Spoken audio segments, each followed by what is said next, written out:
What's going on, guys? CGG Matt back. You read the title. Today we are tier listing every first overall pick in NBA history. Draft is coming up, and once again this year we have a consensus number one overall pick by the name of Cooper Flagg. However, being the number one overall pick does not mean you will become the best player in the league. It doesn't even mean you'll be a good player. We'll find that out later. There's over 70 players here, so if you're looking for fleshed out descriptions of all these guys, you may not be getting that today as, well, let's be honest, 70 players. It'd take me an hour plus to record all that. Let's go over the tiers. We have outright bust down at the bottom. You were just awful. Medical bust. They were a bust, but simply because they couldn't stay out of the medical tent, They couldn't stay out of the operating table. Then you have not his fault. That one's a little bit harder to explain, the not his fault category, but how I'm going to explain it is like, there's other things that went into them not being a great NBA player and or the draft class was bad. You know what I mean? And then still going, looks good. That's for the more active guys who are in pretty good shape in their NBA career, and they got it going. Then you have he stuck around. He bounced around the league for a while. He existed. He played for a good minute. And, not everyone number one overall pick's going to be LeBron or anyone like that. Eventually, once in a while, you're going to get a role player at the first overall pick. Couple-time All-Star, and then easy Hall of Famer. Those are pretty simple categories. If you enjoy, like, subscribe. We'll jump right into it right now. This guy's name is Chuck Scher. First overall pick in 1950, I believe. We all remember watching Chuck Scher play, right? No, the guy just wasn't very good. You go look at his stats. His career highs like 6 points per game. He wasn't a very good ball player to me. I don't know what I'm missing. Maybe someone comment down below. Did he invent something? I don't know. But yeah, not a very good first overall pick to start the video. I will throw it out there that he is a NBA champion with the Boston Celtics. He has a 14 point per game was his career high season. Did it once and at a 9-year career. Okay, not special. This next guy's name is Gene Melchior. Maybe I'm pronouncing that wrong. Melchior? I don't know. Another outright bust. You go to look at his pro stats, and it shows you his college stats. You think I'm joking? Go to his basketball reference page. You click on it in the draft menu, and you only see his stats at Bradley. You do not see any other NBA stats. By the way, when's the last time you heard of an NBA player from Bradley? We're 3 for 3 on busts. We have Gene Workman. He played 4 years in the NBA, maybe 3. Wasn't really very good. 3-4 year career. You definitely don't get to go any higher playing 3 to 4 years. Ernie Beck. Ernie Beck's picture looks like one of those ones they show on Dateline, when a guy gets, killed or whatever. This looks like one of the pictures they'd show on the screen, like he was a nice basketball player, and he went missing one day. No, he wasn't very good. He also played 4 years in the league. I don't even think he was a double-digit scorer one of those years. Not very good. Not very good. 4 for 4 on bad picks to start the video. Really tough spot. This right here is Frank Selby, who is a literal 2-time All-Star. That's better than literally the rest of the picks over the last 5. He's the best of the first 5 first overall picks. Hard sentence to say. A couple-time All-Star, that's productive enough. You did something, and when you click on this guy's basketball reference page, it does not show his collegiate stats first. That's pretty big in terms of what the rest of these guys have been up to. Next guy, his name, Dick Ricketts. Hell of a name, Dick Ricketts. I remember watching him play. Vividly, just kidding. Obviously not. But this guy is interesting. Why? Because he had a 3-4 year NBA career. He's a bust. He's a bust, plain and simple.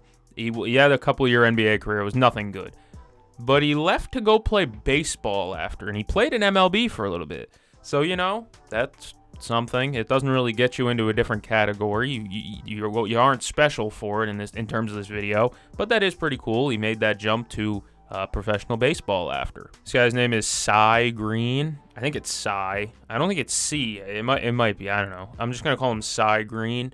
He stuck around. He averaged 9 a game in his career. Played about 10 years, almost a decade. 9 points per game.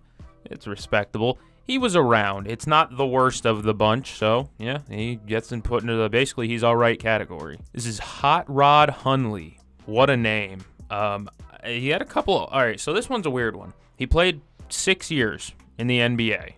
He's a 2-time All-Star, and he made it back-to-back years. And then the next season he comes back and he goes from averaging like 25 minutes a game to 12. I don't know what happened there. Whatever happened there, Phil Leotardo style. I'm gonna put him in not his fault because I don't know what happened. I'm gonna look it up just to see what the hell happened, because I'm not joking with you or anything. The guy went from averaging like 25 minutes a game to 12. Couldn't find anything about why his minutes decreased. I found that he was involved in a plane accident.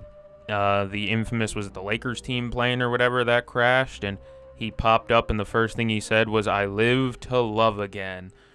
Good for him, man. Some of these old players have wild stories. He was also traded along with Gene Workman on draft night. They are the first teammates in college to be drafted first overall back-to-back years. That's pretty cool. Plus, he also had a triple-double, 17, 10, and 10. It's pretty rare to see back in the day. The big guy had a triple-double. That's cool. Good for Hot Rod Hundley. Okay.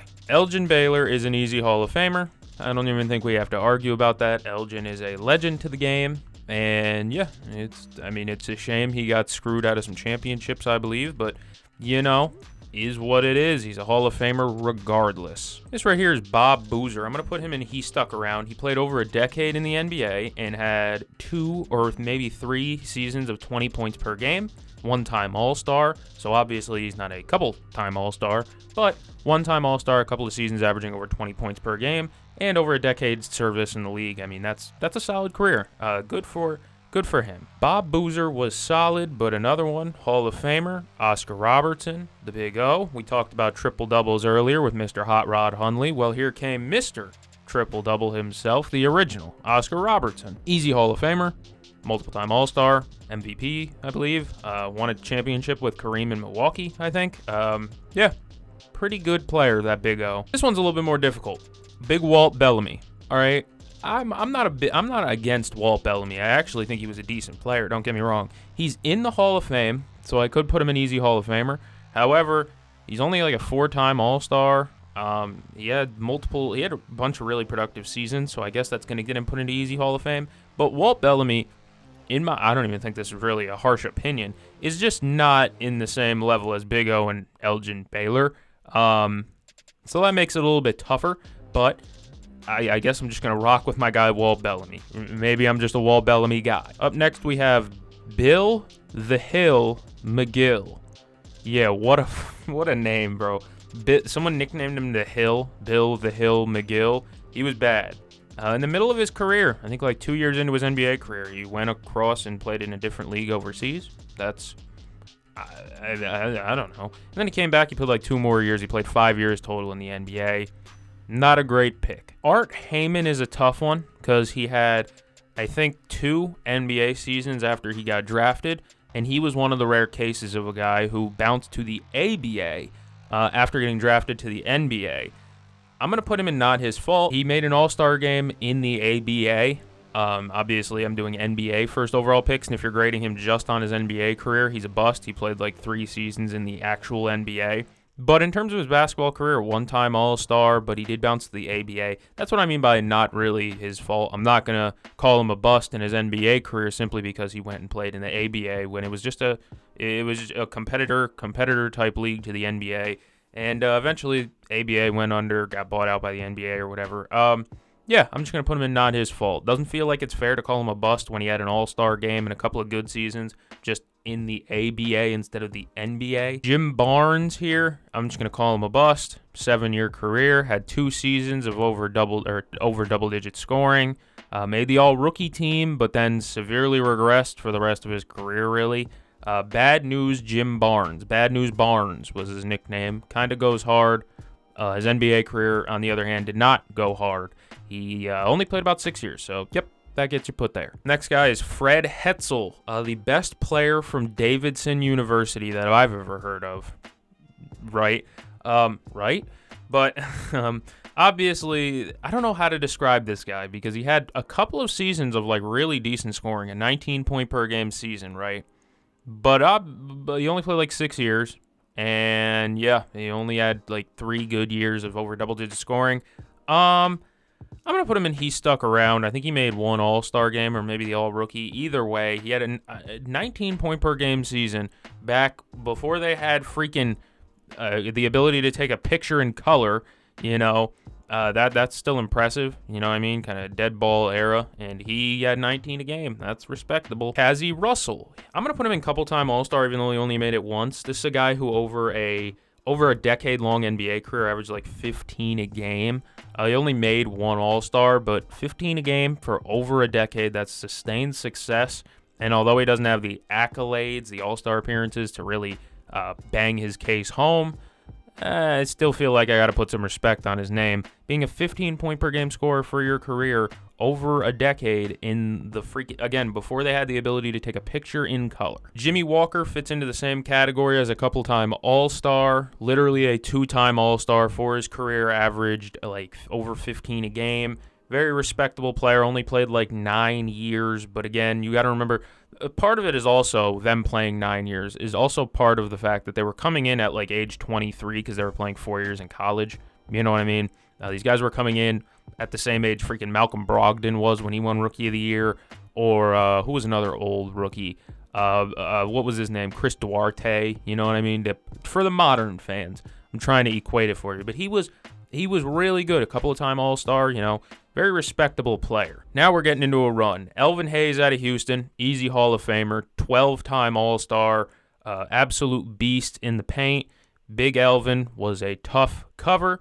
And speaking of tough cover, Kareem Abdul-Jabbar, the greatest collegiate basketball player of all time, one of the biggest winners in basketball history. Multiple-time NCAA champion. They freaking banned dunking because he was too damn good, right? Kareem was just an ultimate winner. And yeah, the captain stays there. And then another one, Bob Lanier, St. Bonaventure. He led the Bonnies to a national title, I believe, or at least pretty damn close to it. He is a Hall of Famer, multiple-time All-Star. Bob Lanier, so underrated. Now, if you guys really want some fun, go look at Bob Lanier's draft class at the 1970 draft class. It's a freaking good draft. We'll go down at Pete Maravich, Dave Cowens, Sam Lacey was good, Jeff Petrie, he was the first one to wear Nikes on the court or something like that, I remember. Jimmy Collins was good. Keep going down, Calvin Murphy's a Hall of Famer. Tiny Archibald was a fringe Hall of Famer. He might have got in. There's a bunch in this draft class where it's like, whoa, these were some really decent players, to be honest with you. Keep going down, you see Larry Mikan, that's George's son. You keep going. I mean, there's just a lot of decent players in this draft class. It was pretty deep. George Johnson, I believe, had a decent career in the NBA.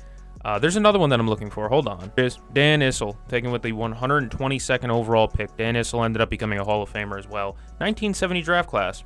Loaded, for those of you that did not know. Austin Carr. I miss him on Cavs broadcasts. He made Cavaliers games must watch and must listen because Austin Carr was so fun. He stuck around. He was a 1-time All-Star, solid player, don't get me wrong.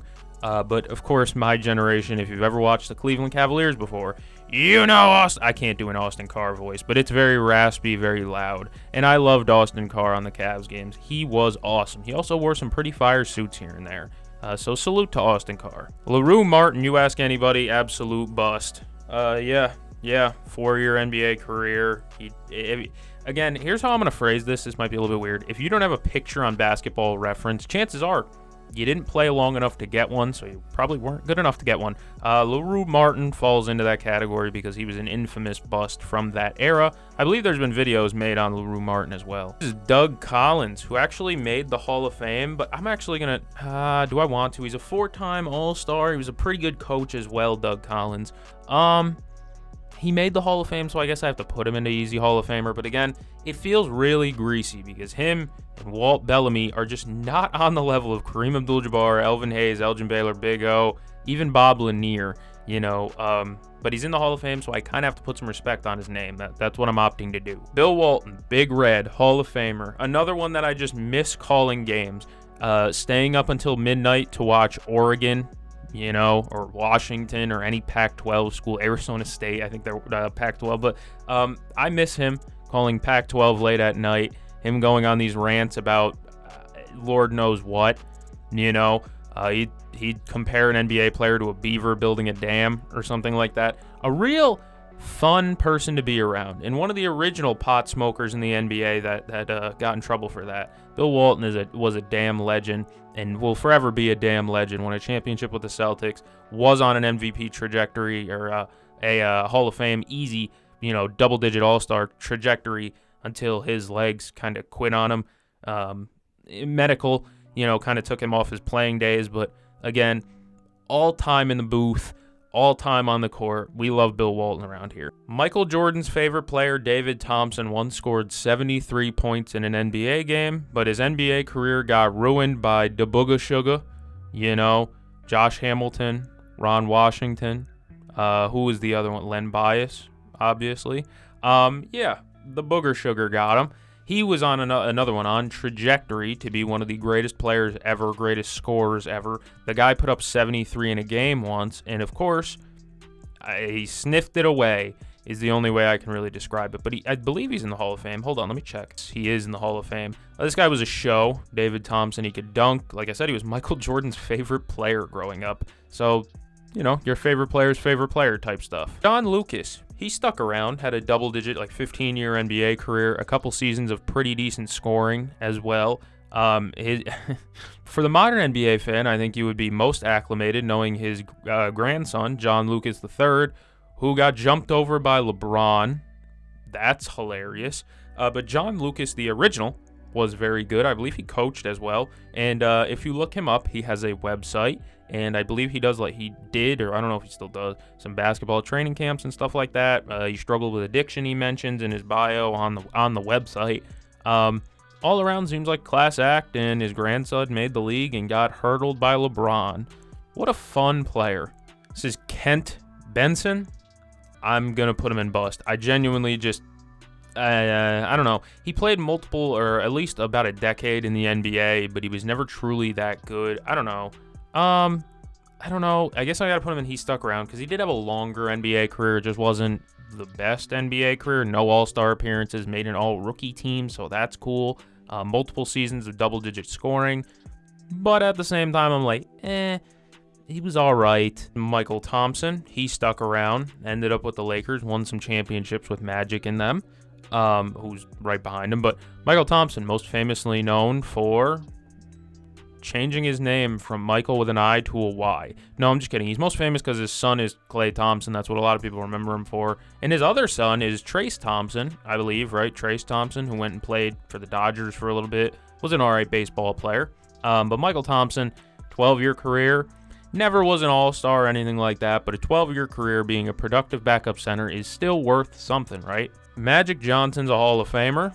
I don't think I have to explain that. AIDS? Whoever was out here calling Joe Barry Carroll Joe Barely Cares is one of the funniest nicknames of all time. You are a hilarious human, whoever that may be.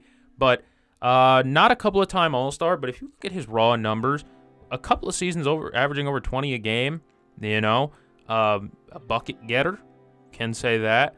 Not a couple of time All-Star, but a decade-long career averaging double digits per game, multiple seasons of over 20 point per game output, I believe. There's value there for Joe Barry Carroll. I'm not saying I'm pounding the table and he should have got more All-Star appearances. Yeah, I avidly remember watching Joe Barry Carroll get buckets. Look at me, right? But I don't know. He was all right, above average, but I think he was better than a lot of the guys who just stuck around because, like I said, multiple seasons of over 20 a game. You are not a scrub. Mark Aguirre, who's a couple of time All-Star, I think twice literally. Yo, go look at Mark Aguirre's numbers back in the day. One season he averaged 29.5 points per game. Mark Aguirre was a legit bucket. And for a lot of the kids nowadays, you probably just remember him as that one guy who has that great My Team card. But Mark Aguirre was a good basketball player, a couple of time All-Star, like I said, made the All-Rookie team, I believe. He might have made an All-NBA as well. 29.5 points per game in a season. I mean, that's just solid. Doesn't matter who you are. Big Game James, glasses, goggles, McGogglesworth.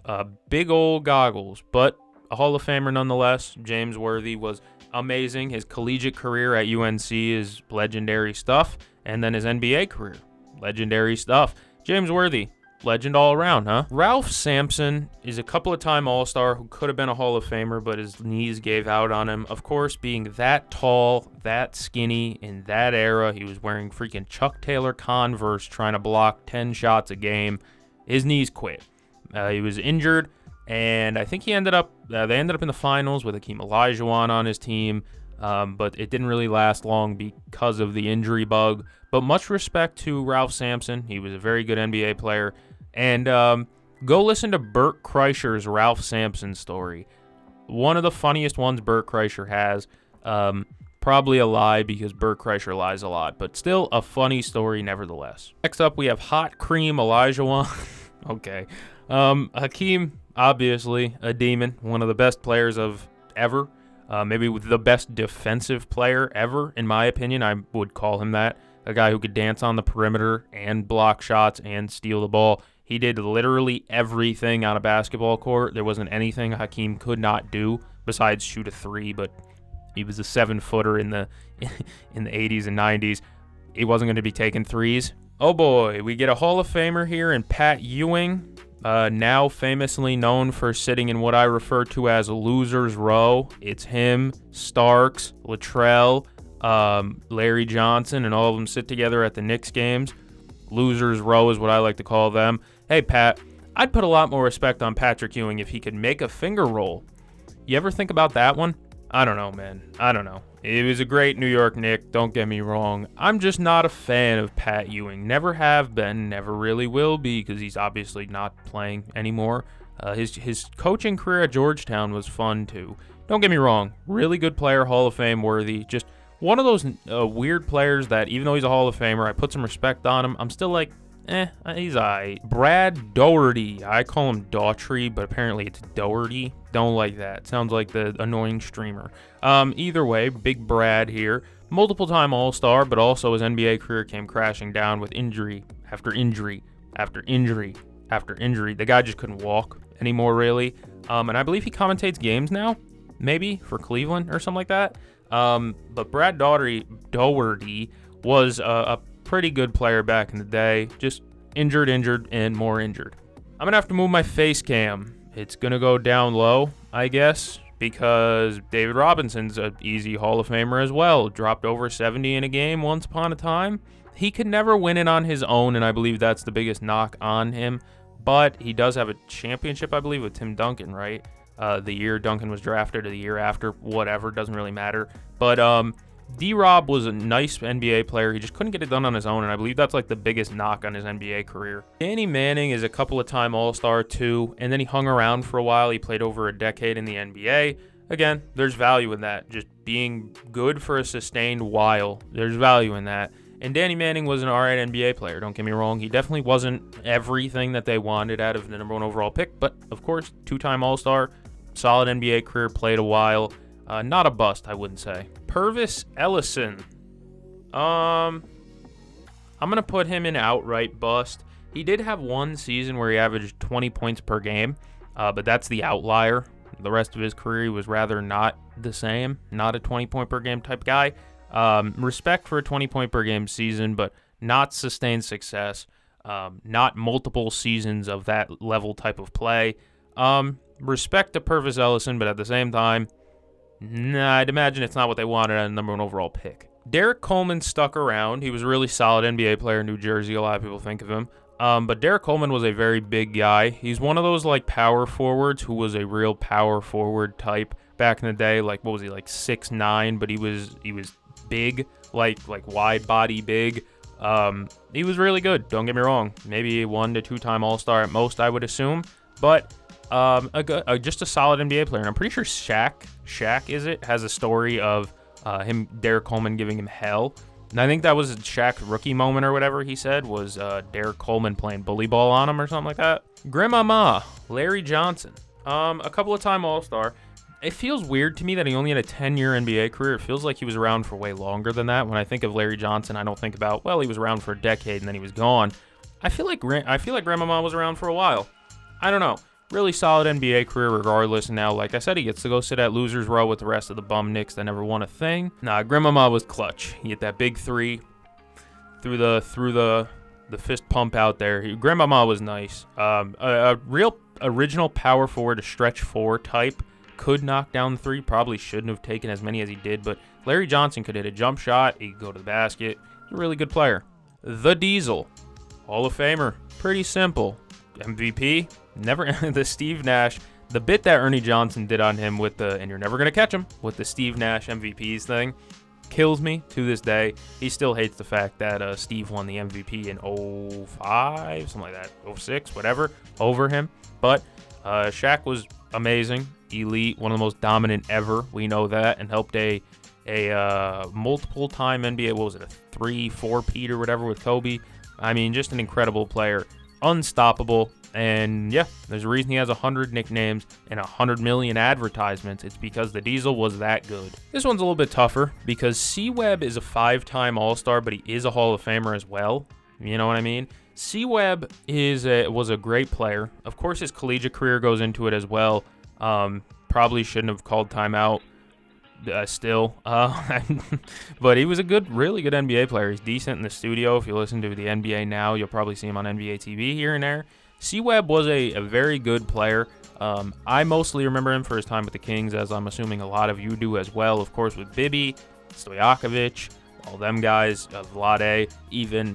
I remember him with Philly when they brought him in to bring in with Iverson, and Mutombo might have still been there.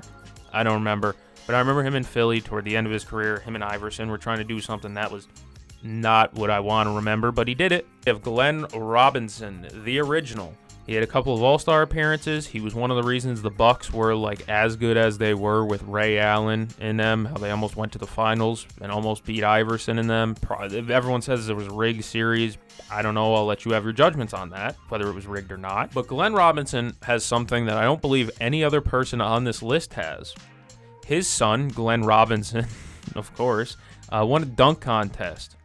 So yeah, what can you say about that? Joe Smith, I'm going to say he stuck around because he did. He had a long career. He is what I like to call a glitch for Immaculate Grid. He played for about every team in the NBA. If you need a hoop grids, easy one, it's him, it's Ish Smith. There's a couple of guys like that. But Joe Smith bounced around in the league. Maybe most famous for that Timberwolves scandal where he took a lesser contract, an agreement, and a backdoor agreement that he'd get paid more next year, whatever. Joe Smith wasn't a bad player, don't get me wrong, but he bounced around. Another slam dunk Hall of Famer, it's AI. Once played with the guy next to him, Tracy McGrady, once played with the guy next to him, Chris Webber. I almost said Tracy McGrady for some reason. AI, of course, one of the greats, pound for pound, the best player ever, you could say, pound for pound wise. Barely 6 foot, but made everything look so easy. Brought swagger to the NBA that was never really seen before. You always had like the Dr. J's and stuff like that. Guys were cool, don't get me wrong, but Iverson's type of cool was different. Like he was the originator of Aura, if I could put it in today's standards for the kids. AI wore the braids, he made it cool to like be cool. I don't know, to wear baggy clothes on the court. He wore like 3XL shorts. His shoes were fire. Like, AI is just a legend of the game and culture. Next up, Tim Duncan. He's going into the Easy Hall of Fame category. It's Tim Duncan. And that's all I need to say. As we will move on to Michael Olowokandi. Outright bust. Really bad. We're getting into the more known time period for the younger audience. Michael Olowokandi infamously turned down a post, I think it was Hakeem wanted to do post work with him and train with him, and he turned him down. Really bad idea. I know Hakeem didn't always help big guys. If you go look at some of his footage, he tried to help Dwight Howard, didn't help him at all. But Michael Olowokandi was just a bad NBA player. Never pieced it together, and he was a bust. There was multiple players behind him who I think would have been, were just better than him as well. So not a great look for the Clippers. As we bounce to Elton Brand, Michael Olowokandi was so bad, actually, that they decided to go sign Elton Brand, right after, right when he was a free agent. Elton is doing a great job of burning down the 76ers front office and their chance at winning anything. Elton Brand's doing a terrific job at tanking the 76ers. But Elton Brand, as a player, was a very good player for a nice stretch. I believe injuries killed him as well. He started to slow down the back half of his career. But overall, in his prime, like '05, I'd have to say, somewhere around there, Elton was a beast with the Clippers. Not his fault, Kenyon Martin. You could put him in a bust category, but I'm going to be real. Who would be the number 1 overall pick in a 2000 redraft? It's infamously one of the worst ever. And Kenyon Martin, I was going to call him KJ, that's his son. Kenyon Martin was he was the number 1 pick in a really bad draft class. What are you going to do? That's what I mean by not his fault. Kwame, straight up bust. Of course, now he goes on social media and rants about everything now. Seems like he lives a happy life. If you're on social media ranting, yeah, what a happy life you live. But Kwame Brown was not very good, was never really very good. He has small hands. He doesn't have a post move that he can do 2 times in a row. Stephen A. Smith burned his career to the ground with 1 rant. Yao Ming is a Hall of Famer, so I'm going to put him in Hall of Fame, but he's another one that's kind of like he's kind of like Doug Collins, stuff like that, where it's like, yeah, he was only a couple of time All-Star, but I guess his impact on the game was bigger than that.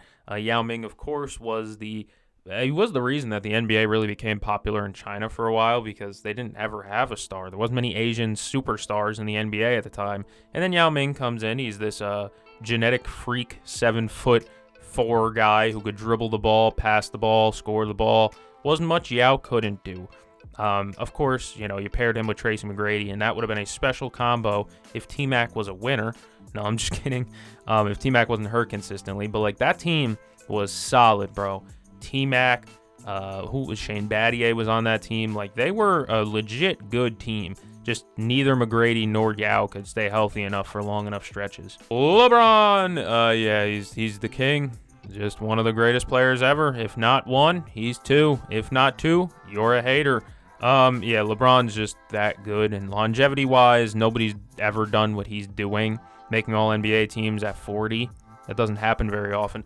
I know there's always going to be a contingent of LeBron haters out there, just like there's a contingent of Jordan haters out there. But y'all got to let it go. Come on now. The guy's 40-plus doing things that nobody else has done at 40-plus. I'm on the block like D12. Shout out to The Game. He's a top 1 million rapper of all time. But Dwight Howard, I think, is a Hall of Famer. I know some people may not like that, but I think he is. Multiple-time All-Star, 3-time consecutive reigning Defensive Player of the Year, 5-time rebound champ, a 4-time block champ, MVP candidate a couple of years, All-NBAs, the best center of his era, I would say, comfortably, that late 2000s, early 2010s era. Incredible player, don't get me wrong. Obviously, you struggled with the free throw line. Everyone's going to make fun of that. But I was a little bit late to the party on Shaq. I started watching basketball in '05. So I was a little bit late to the party on Shaq. He was still really dominant, don't get me wrong. But he was starting to go from dominant to blob-inant. I don't know. I forced that one in. But Dwight Howard was the closest thing I got to watch after that in terms of physical dominance. He was just putting his shoulder into grown men and telling them move, get out of the way, and then yamming on them. The lobs he would catch, the ferocity he was dunking with. Dwight Howard was a beast, and I think he belongs in the Hall of Fame. Maybe that's a hot take. He's also an NBA champion, too. Andrew Bogut is a medical bust I'm going to have to go with because he was solid his rookie year, but if you enjoy looking at gross injuries, go Google Andrew Bogut's injury. His arm behind the back. I mean, his arm went behind the back like Rondo, except it stayed there. Yeah, Andrew Bogut, I'm going to put in medical bust. He was a productive player on championship teams in Golden State, and he was really good his rookie year with the Bucks as well. But like I said, that arm injury kind of sent his career in a different path. He gets traded for Monte Ellis, maybe. Was he a part of that deal? Bogut had a weird career, but a productive one. I'm not going to outright call him a bust, even though his numbers would point to bust, because as we know, again, he was a really big part of that Golden State team that won championships in the beginning, and then the arm injury, it derailed his career. I don't know. I think Bogut would have had a better career had he A, stayed in Milwaukee and been allowed to be the captain of that tanking team, and B, didn't snap his arm in 8 places. Andrea Bargnani is one of the tougher ones in the league because I know Raptors fans are going to want me to put him in outright bust, but his raw numbers don't look that bad if you look at them in hindsight. But of course, he was a stretch big that wasn't the best shooter. He was an awful defender. I mean, one of the bottom 5 in the league in that era. Andrea Bargnani couldn't defend a parked car. You know what I mean? Like he couldn't stay in front of my grandmother. Bargnani was a bad defender, but he wasn't a bad offensive player. I don't know. A lot of Raptors fans are going to want me to put him in outright bust, and I'm not going to go against an entire country. So, Toronto, you win if you want him in outright bust. Greg Oden, medical bust. The guy came into the league, and his legs weren't the same height. Like, his hips were messed up because his legs were not the same length, and one stride was longer than the other, and, that never leads to a healthy career. And he was productive in Miami in the back half. You remember that when he was with the Big Three Heat. Greg Oden was a very good collegiate player. Played with Mike Conley in college. But he was a really good collegiate player. Number 1 pick for a reason, ahead of Kevin freaking Durant for a reason.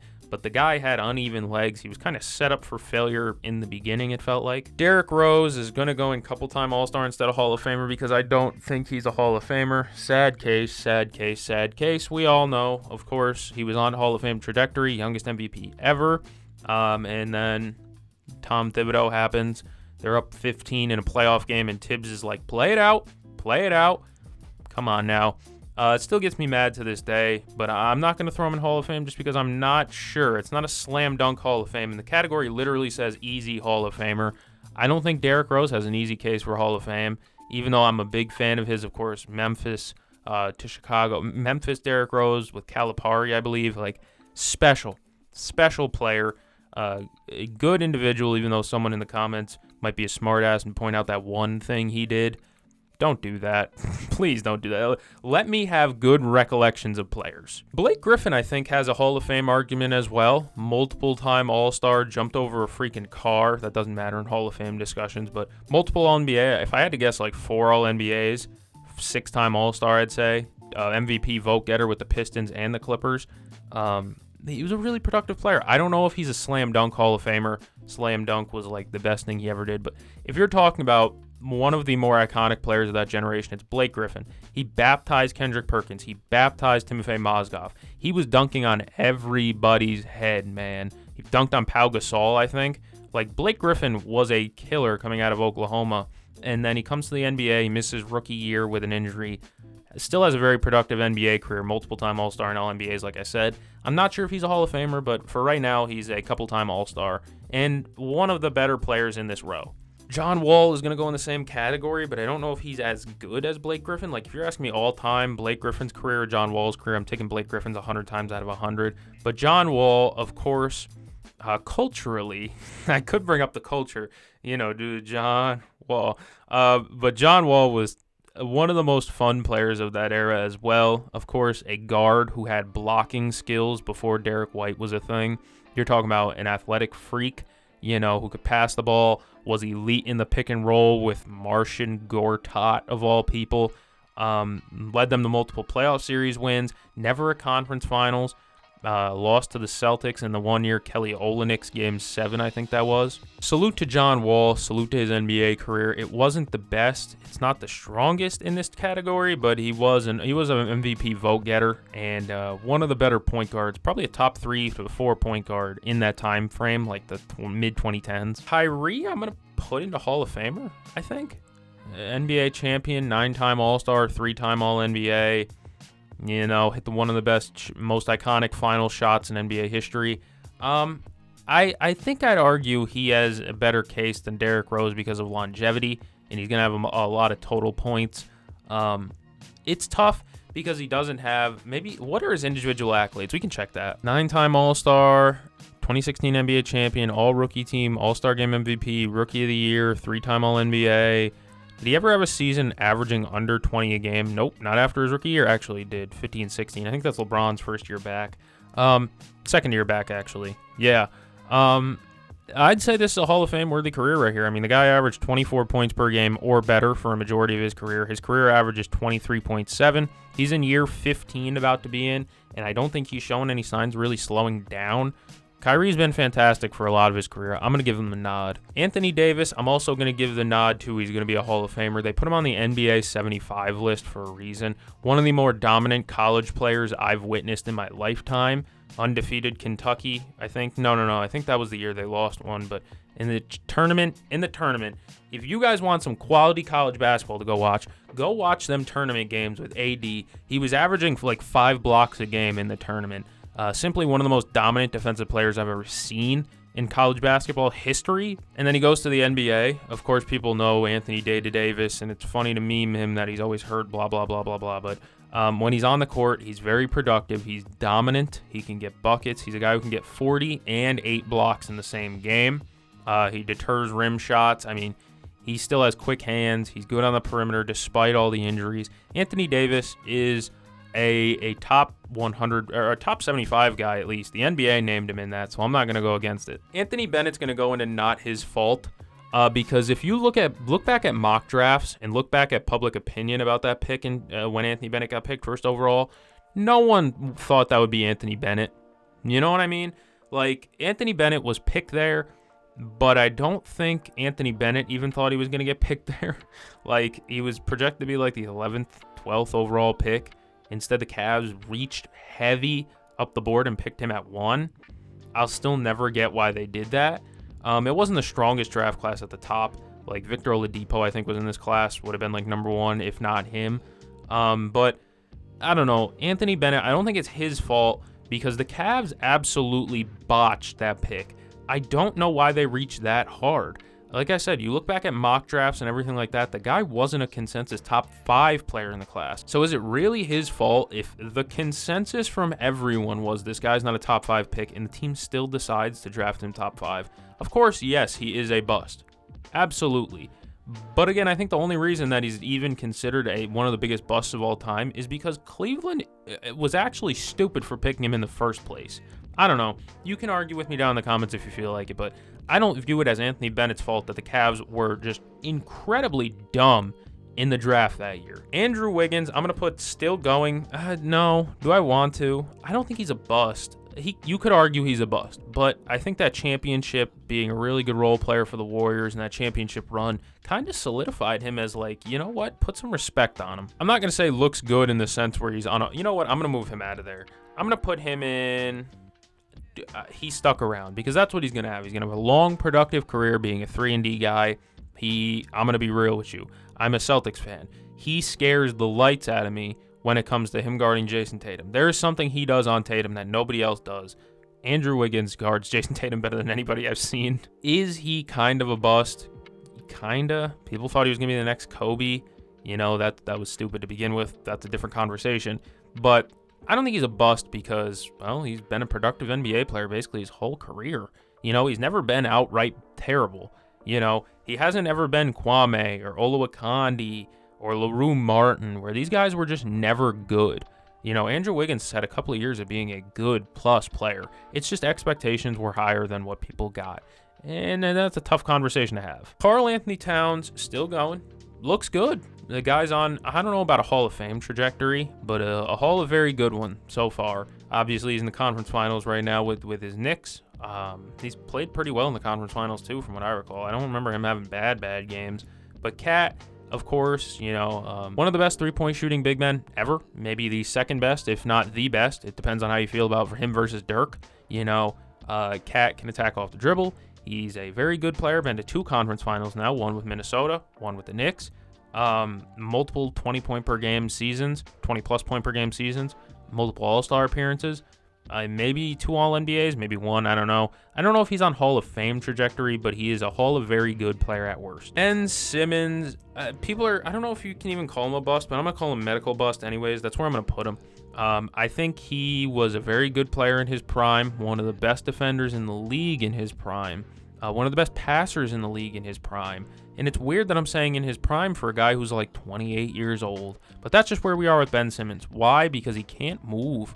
The guy can't move like he used to. He had like 3 back surgeries, you know? And I know people still hate him for sitting out with the Sixers. I understand that if you're a Sixers fan, why you would dislike Ben Simmons. You got a decent return for him in James Harden, which you then used to get up and draft. I don't remember how that trade went down. But Ben Simmons in his best days was really, really good, man. And I miss prime Ben Simmons, a really good defensive player. He was very Magic Johnson-esque, where it was passing, it was decent defense, but no jump shooting at all. All he needed was to make free throws, and he was a plus NBA player. Nobody cared. I stopped giving a damn if he could shoot threes. I gave up on that like his third year in the league. But his free throw percentage was the worst thing, because you can't attack the basket 100 times a game, because if you get fouled on 50 of them, how many free throws is he going to miss? Maybe 50, 60 of them. You know what I mean?